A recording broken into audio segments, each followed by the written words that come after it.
Olá pessoal, sejam muito bem-vindos à nossa pós-graduação em Direito Tributário.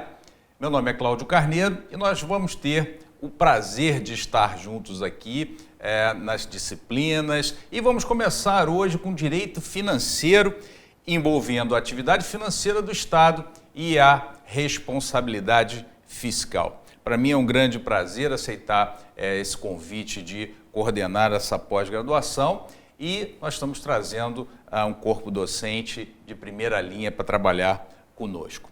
Bom, a gente coloca aí para vocês um pouco da nossa atividade profissional, são mais de 20 anos lecionando na área tributária e depois com calma você pode dar uma olhada aí um pouquinho do que a gente já fez ao longo desse tempo e a nossa atividade profissional propriamente dita. E aqui, pessoal, nós temos as nossas principais obras de direito tributário que vão servir de base como referência no nosso curso. Inclusive, uma novidade, a nossa edição de 2020 acabou de sair, né? Então nós estamos aí trabalhando com uma temática atualizada e aqui nós temos as principais coletâneas, as principais obras que envolvem a nossa matéria. E nós vamos começar com principais aspectos das finanças públicas nesse primeiro bloco. Antes da gente começar propriamente a matéria, e esse tema é muito relevante, o direito financeiro para uma pós em direito tributário, vou fazer uma pergunta reflexiva para você. Você chega numa livraria e aí você olha lá, você tem colunas de processo civil, colunas de direito penal, de processo penal, de direito constitucional e tem uma fileira de direito tributário, ou seja, a quantidade de obras é infinitamente menor. Mas se você comparar as obras de direito tributário com direito financeiro, você vai perceber que as obras elas são muito, mas infinitamente menores do que o direito tributário. Por que isso? E aí, por isso, a gente resolveu colocar um capítulo de direito financeiro dentro do nosso livro de direito tributário. Porque a atividade financeira do Estado, ela se resume em 4 grandes aspectos, ou 4 grandes blocos que a gente vai tratar aqui na nossa disciplina, que é a receita, a despesa, o orçamento e o crédito. Então, o direito tributário em si, estamos falando, nossa aula é de direito financeiro, mas estou fazendo a correlação. O direito tributário em si, ele só envolve a receita derivada. A receita originária, a despesa pública, o orçamento público e o crédito público, tudo isso é matéria de direito financeiro. Então, não deveria ser ao contrário, nós termos mais livros de direito financeiro do que livros de direito tributário, porque a quantidade de temas são maiores do que o próprio direito tributário. E por que isso não acontece? Por uma questão simples, que é ponto de partida da nossa pós-graduação em direito tributário.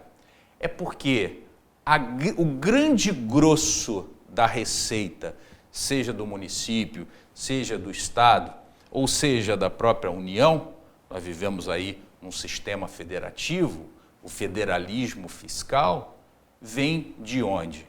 Vem da arrecadação tributária. Então é por isso que há uma dedicação muito maior em termos do direito tributário do que propriamente do direito financeiro. Então talvez com essa pequena introdução que eu tenha feito, tenha respondido a sua dúvida, a sua pergunta. Por que direito financeiro é tão pouco explorado? Não é que seja pouco explorado, é porque o direito financeiro ele cuida de uma determinada parte que está intimamente ligada à atividade estatal propriamente dita e não há uma correlação com o particular, como há no direito tributário, que aponta que é exatamente quem? Exatamente o contribuinte. Então, pessoal, primeira coisa que a gente tem que fazer é distinguir finanças públicas, direito financeiro. E aí nós colocamos aí no nosso slide, direito financeiro e atividade financeira do Estado. Ciência das finanças. Como é que isso funciona? Bom, vamos começar falando sobre atividade financeira. Esquece um pouco a atividade financeira do Estado. Vamos falar da atividade financeira que nesse momento eu vou chamar de doméstica. A nossa atividade financeira. Bom, se as suas despesas são maiores que a sua receita, isso é uma coisa que em muitos lares acontece por vários motivos, né? Inclusive por uma questão de crise econômica, concorda? Acredito que todo mundo já tenha passado por isso. Então, se as suas despesas elas são maiores do que a sua receita, ou até mesmo as suas receitas, para quem trabalha em mais de um lugar, como é que a gente soluciona um problema dessa natureza? Não tem milagre, isso é matemática, né? Se a despesa é maior que a receita, como é que a gente resolve isso? Bom, primeiro passo seria, não numa ordem cronológica, né? As opções elas podem ser alternativas. Vamos lá, vamos reduzir as despesas, ou tentar reduzir as despesas. Mas vamos lá. Pô, Cláudio, eu já cortei tudo que eu podia. O que eu tenho agora é despesa essencial, eu não posso cortar. Como é que eu vou cortar comida? Como é que eu vou cortar o aluguel da minha residência?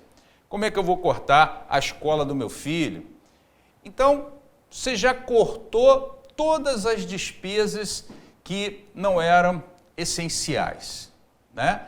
Cortou a academia, já não vai trabalhar mais de carro, economiza no combustível, ou seja, cortou as despesas consideradas supérfluas. Beleza.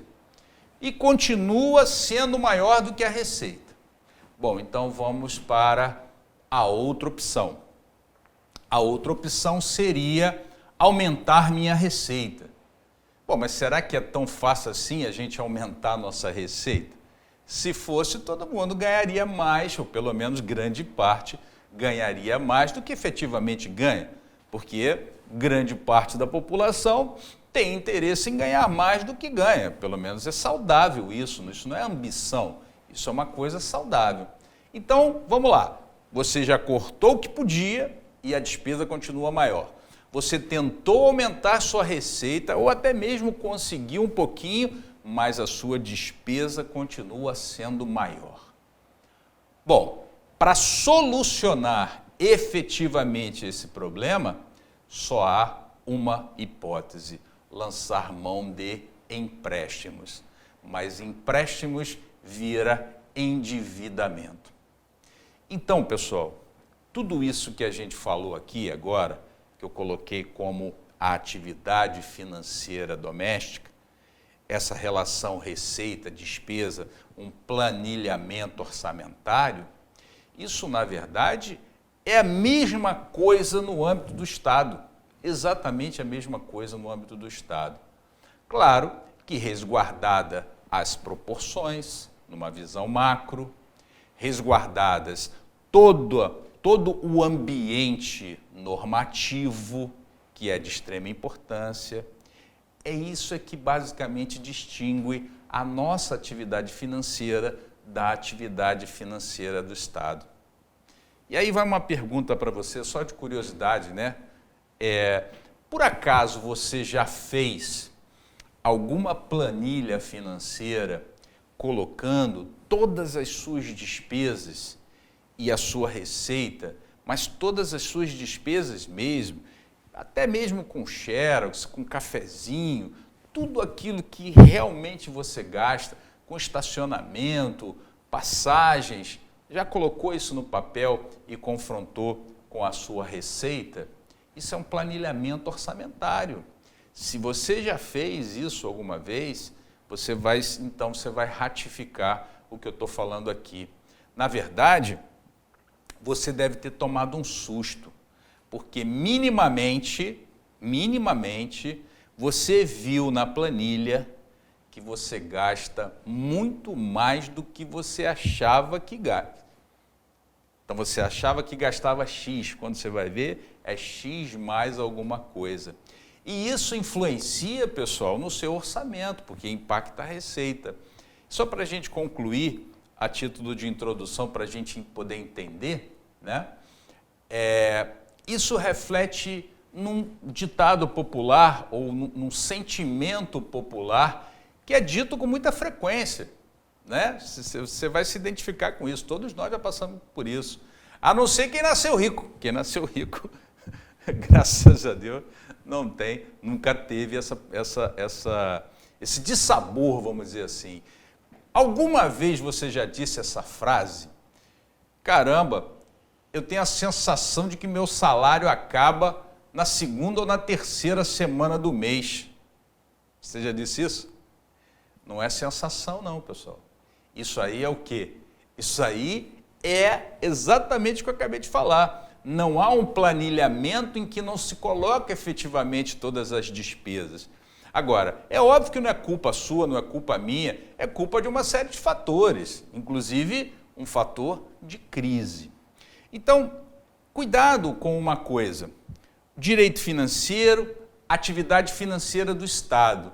Nós estamos falando de uma situação estatal. O Estado, como regra, não interfere na nossa atividade financeira, como regra, a não ser algumas situações que são regulamentadas por outros motivos. Nós estamos falando de uma atividade financeira que é do Estado, tá? Bom, vamos ver aqui no nosso slide um autor que é consagrado no direito financeiro. Eu estudei por ele na época de faculdade e acredito que todos os tributaristas tenham a Leomar Balieiro como um grande nome do direito tributário e também do direito financeiro. E por isso eu resolvi colocar aqui, e aí nós vamos combinar aqui uma coisa, além daquela bibliografia nossa, de nossa autoria que você viu no início, ao longo dos slides, ao longo das nossas aulas, eu vou colocando também obras que eu reputo serem interessantes, caso você queira pesquisar, dar uma lida, mas eu também trago a citação para te facilitar. Então vamos lá. No nosso slide nós temos aí a Leomar Balieiro, na obra Uma Introdução à Ciência das Finanças. Então, se você quiser, pessoal, se dedicar realmente ao estudo do direito financeiro com profundidade, porque você vai trabalhar na área pública, eu recomendo, além do nosso capítulo, a leitura dessa obra, que é uma obra basilar do direito financeiro. Então, nosso grande mestre Leomar Balieiro dizia que, está aí no nosso slide, a atividade financeira consiste, portanto, em obter, criar, gerir e despender o dinheiro indispensável às necessidades. Estamos falando de atividade. Nós estamos falando de direito, tá? Cuja satisfação o Estado assumiu ou cometeu aquelas outras, uma expressão antiga, né?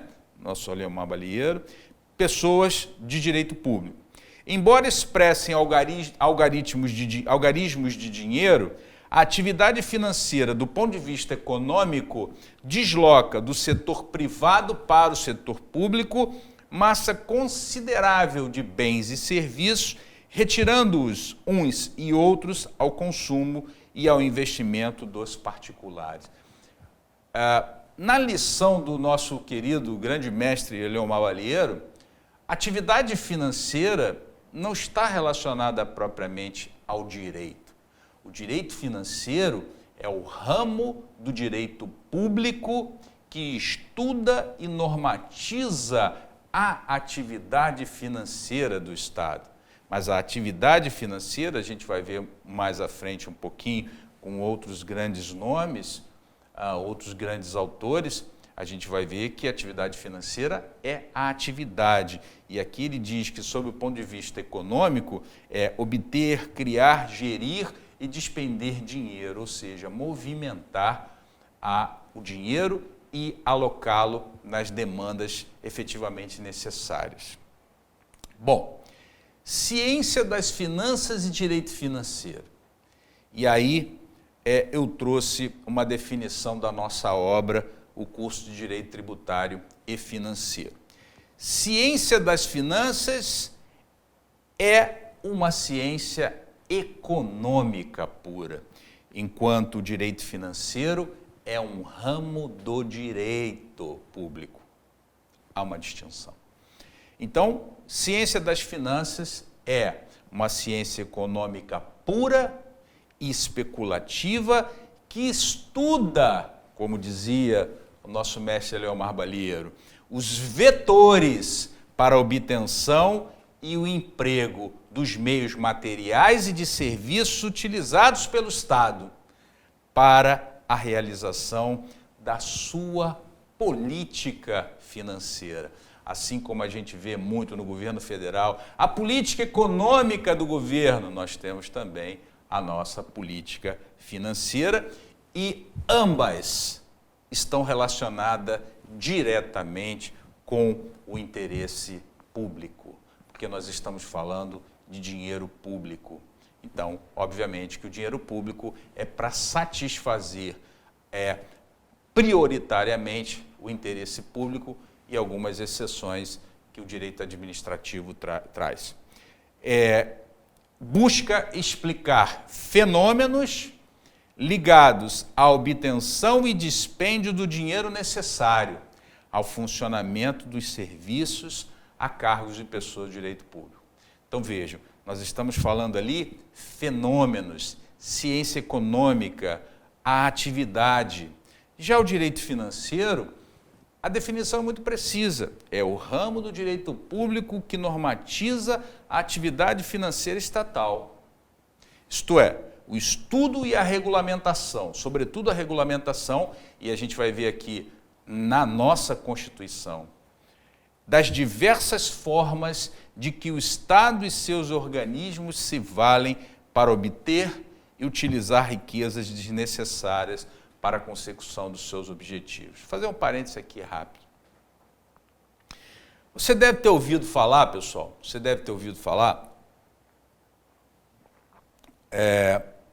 em situações pretéritas, e aí nós estamos falando de 2000 para trás, prefeito assume a prefeitura com um rombo no orçamento. Governo do Estado a assunção do novo governador, um rombo de 10 milhões de reais. Ah, mas isso eu escuto até hoje. Não, dessa forma não. Dessa forma não, porque veio a lei de responsabilidade fiscal, que é uma lei que a gente vai estudar aqui. A lei de responsabilidade fiscal, que é uma lei de matéria financeira, de matéria de direito financeiro, que alterou uma lei antiga, embora ainda em vigor, de 1964, que é a Lei 4.320, a chamada Lei de Finanças Públicas, que é importantíssima para a gente. Então, nós vamos trabalhar, pessoal, com a nossa Constituição, importantíssima. Eu vou sempre trazer o texto aqui para facilitar a sua vida, mas é interessante que você também tenha seu material aí à sua disposição para fazer as suas anotações e as suas remissões, caso sejam necessárias. Então, nós vamos trabalhar nesse módulo de direito financeiro, principalmente com a nossa Constituição, com a Lei 4.320 de 1964, que é a Lei de Finanças Públicas, e nós vamos trabalhar também com a Lei Complementar 101 de 2000, que é a famosa Lei de Responsabilidade Fiscal. Então, essa lei, por exemplo, ela impediu que acontecesse isso, trazendo uma série de limitações, como não fazer despesa nos últimos meses do mandato, como você ter a destinação, a dotação orçamentária para determinadas rubricas, exatamente para você não criar, pessoal, um desequilíbrio financeiro, aumentando despesa e diminuindo receita, concedendo incentivos fiscais, como diz lá o artigo 14 da Lei de Responsabilidade Fiscal, a chamada vedação da renúncia de receita. Isso acontecia, pessoal, principalmente, eu diria, obviamente, quando um determinado prefeito, um determinado governador, ou até mesmo o presidente, né, já tinha perdido a eleição para o seu opositor, né? Então quem ganhou a eleição em outubro, né, foi um partido de oposição, e aí ele sabia que teria que passar o governo, teria que passar o bastão da administração pública. Então, qual era o pensamento? Graças a Deus, a Lei de Responsabilidade Fiscal, que é uma lei da Nova Zelândia, hein, pessoal? Do New Public Act. Não foi o Brasil que inventou isso, não. Ele copiou da Nova Zelândia, sabia disso? Dificilmente alguém acerta. Pergunta assim, qual é o país de onde a origem da Lei de Responsabilidade Fiscal? Foi o Brasil que criou? Não, não foi. Aí, copiou de quem? Aí todo mundo, americano, copiou do americano. Não, não foi do americano. Então copiou a Itália, Espanha, Portugal, Inglaterra, não é nem Europa. E aí foi lá buscar na Nova Zelândia. Enfim, então, esse mecanismo, pessoal, ele acabou. A Lei de Responsabilidade Fiscal proibiu esse mecanismo de o prefeito, o governador, já sabendo que tinha perdido a eleição, ele pensou, me perdoe aqui a expressão, não vou colocar azeitona na empada dele. Então o que eu vou fazer? Vou criar um rombo e eu quero ver ele administrar o governo com esse rombo orçamentário. Ele concedia uma série de incentivos fiscais e aí caía a receita e, além disso, ele criava uma série de despesas para o outro pagar, ou seja, aumentava a despesa e diminuía a receita. Ele criava o chamado déficit público.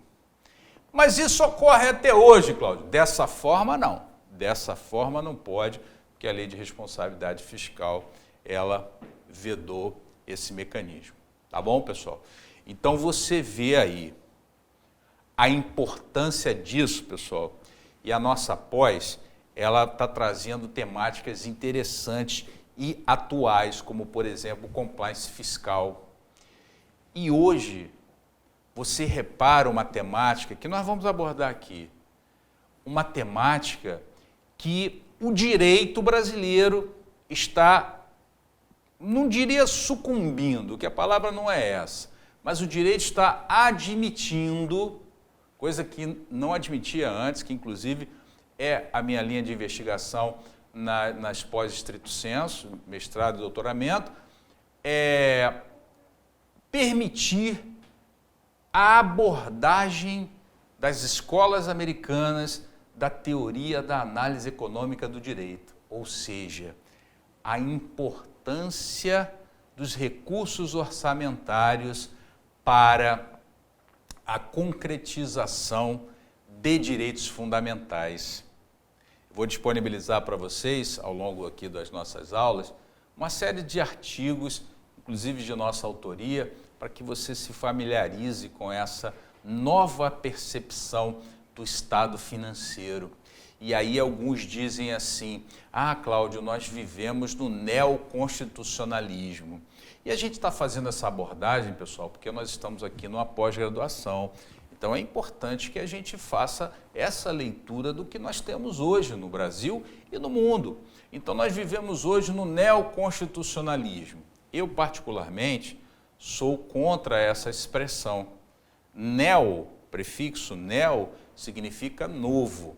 Então, neoconstitucionalismo seria um novo constitucionalismo. Inclusive, uma das nossas obras aí fala sobre essa temática, caso você tenha interesse. Nós não vivemos num novo constitucionalismo, porque nós não tivemos uma ruptura do constitucionalismo anterior. Então, na verdade, eu prefiro chamar, e aí comungo de alguns autores, como por exemplo Lenny Streck, que é o constitucionalismo contemporâneo. Ou seja, é um momento de transição desse constitucionalismo.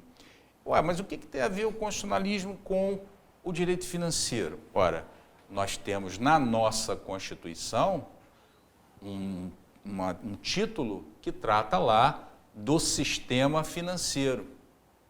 E aí envolve o direito financeiro. Então você percebe que pouquíssimos países têm o direito tributário e o direito financeiro tão constitucionalizado quanto o direito brasileiro. Ou seja, a quantidade de normas de direito tributário e de direito financeiro inseridas para dentro da nossa Constituição. Basta comentar que em 2019, por exemplo, foram editadas várias emendas constitucionais sobre essas matérias, inclusive importantes para o direito financeiro, que a gente já vai abordar com vocês, inclusive em dezembro de 2019. Ok? Bom, trazendo aqui para vocês outro grande nome, meu saudoso professor Ricardo Lobo Torres. E aí, como eu disse a vocês, eu vou estar sempre trazendo autores importantes para vocês se familiarizarem com todos, caso não tenham lido essas obras. Mas o nosso saudoso professor Ricardo Lobo Torres, ele diz o seguinte: o direito financeiro, olha no nosso slide aí, o direito financeiro deve ser analisado sob dois aspectos: o aspecto objetivo e o aspecto científico. E aí, o que a gente percebe dos nossos governantes é que eles estão mais preocupados com o aspecto objetivo e não com o aspecto científico. Mas nós temos que ter pesquisadores da matéria para que possamos ter boas emendas constitucionais, um bom texto constitucional em direito financeiro, até para que possamos ter uma boa aplicabilidade. E aí retomo o que eu falei anteriormente, só para concluir. Então nós estamos falando aí, pessoal, da obtenção de receita para a concretização de direitos fundamentais, aqueles direitos que foram duramente conquistados no âmbito da nossa Constituição. E aí os estados, né? Estou falando agora estados no sentido amplo, né? Os estados dizem assim, mas sem dinheiro, como poderemos fazer isso? Então quer dizer que a saúde sucumbe por conta da ausência de dinheiro público, de orçamento, de dotação orçamentária. Quer dizer que a segurança pública sucumbe, a educação sucumbe. Enfim, nós temos direitos fundamentais relevantes que dependem da nova leitura que precisamos fazer do direito financeiro e do direito tributário. E é isso que nós estamos fazendo nas nossas pesquisas, nos nossos artigos. É uma leitura à luz desse movimento constitucional que nós estamos chamando de constitucionalismo contemporâneo. Isso é muito importante, pessoal, porque é o futuro do nosso país. Não dá mais para convivermos no âmbito do direito financeiro, deixar pessoas morrendo porque não tem dinheiro. E simplesmente o Estado dizer, mas quer que eu faça o quê? Eu não tenho dotação orçamentária, aí não paga salário de servidor, não paga remuneração do servidor, aí não tem dinheiro para exames, não tem dinheiro para remédios, crianças fora da escola. Esse argumento, ele não pode e não deve ser mais utilizado. Mas para isso temos que pesquisar. Então nosso saudoso professor Ricardo Lobo Torres já dizia isso, não com essas palavras, mas já dizia isso, separando o direito financeiro a ser analisado sob dois aspectos: o aspecto objetivo e científico, como eu disse. O objetivo, abre aspas, são palavras do nosso professor Ricardo Lobo Torres, é considerado como um conjunto de normas e princípios, inclusive vários princípios financeiros nós vamos ver na nossa matéria. É considerado como um conjunto de normas e princípios que regulam a atividade financeira do Estado. Daí a importância da gente começar falando de atividade financeira, senão a gente fica dando volta, o cachorro correndo atrás do rabo. Cabendo ao direito financeiro disciplinar a constituição e a gestão da fazenda pública. Faça um parênteses aqui, pessoal, está no nosso slide aí, então você não vai se perder. Mas, parênteses, você tem ouvido falar em boa governança? Você tem ouvido falar em integridade? A boa governança hoje, pessoal, que nada mais é do que o professor Ricardo Lobo Torres já dizia muitos anos atrás. Eu vi um texto do professor Ricardo, escrito em 1980, e o texto parece que foi escrito nos dias de hoje. Então, boa governança está relacionada ao que ele diz aí, gestão da fazenda pública. Essa é a nova visão do Estado fiscal de hoje, ou pelo menos deveria ser. Ou pelo menos deveria ser. Que os nossos gestores públicos estejam nos assistindo. Estabelecendo as regras, então nós estamos falando de regras, princípios, normas e procedimentos para a obtenção da receita pública e a realização dos gastos, receita e despesa, necessários à consecução dos objetivos do Estado, que é prioritariamente o interesse público. Na Constituição de 1988, aí, palavras nossas, tá? Fechamos aspas. Na Constituição de 1988, encontramos as normas gerais sobre a matéria, a gente vai começar já já a falar sobre isso, bem como a Lei 4.320 de 64, citei há pouco, e a Lei Complementar 101 de 2000, citei há pouco também, a Lei de Responsabilidade Fiscal, que estatui normas gerais de direito financeiro para elaboração e, sobretudo, controle dos orçamentos e balanços de todos os entes federativos que se expressam na União, estados, municípios e o próprio Distrito Federal também. E científico, estuda as normas e princípios. Vejam, o aspecto objetivo é o conjunto normativo, envolvendo Constituição, leis complementares, etc. O científico estuda as normas e os princípios que regulam a atividade financeira. Daí o fortalecimento. Pessoal, vejam como isso é importante para a gente entender a matéria. Não é ficar lendo a Constituição e decorando artigo igual um louco. Foi daí, com esse novo movimento constitucional de boa governança, que houve o fortalecimento de um grande princípio constitucional financeiro, o princípio da transparência financeira. É importante a gente saber o que é feito com o dinheiro público. É importante que a sociedade tenha, ao menos, aberta as contas públicas para que, caso tenha interesse, deveria ter, ir lá e olhar como aquele gestor está utilizando o dinheiro público. Vejam como isso é importante. O professor Ricardo já disse isso há um tempão e agora é que isso está ganhando força com a transparência, com esse novo movimento. Elaborando o discurso sobre as regras da Constituição e da gestão da fazenda pública. O foco principal, portanto, do aspecto científico do direito financeiro é conhecer, estudar e justificar a realidade objetiva a uma verdadeira síntese hermenêutica. Olha como isso é profundo, pessoal. Uma hermenêutica constitucional profunda sobre o aspecto financeiro, adequando a teoria à realidade financeira em prol da sociedade. Ah, Cláudio, isso é um discurso lindo, né? Não é lindo, não. Isso é o que diz o nosso texto constitucional. Agora, se não é bem aplicado, não é problema da norma. Correto? Aí não é problema da norma. Aí é um problema de gestão. Não estou nem me relacionando aqui com atos alheios à licitude. Não estou falando de corrupção, de má gestão. Eu estou falando do que diz o texto constitucional. Beleza, pessoal?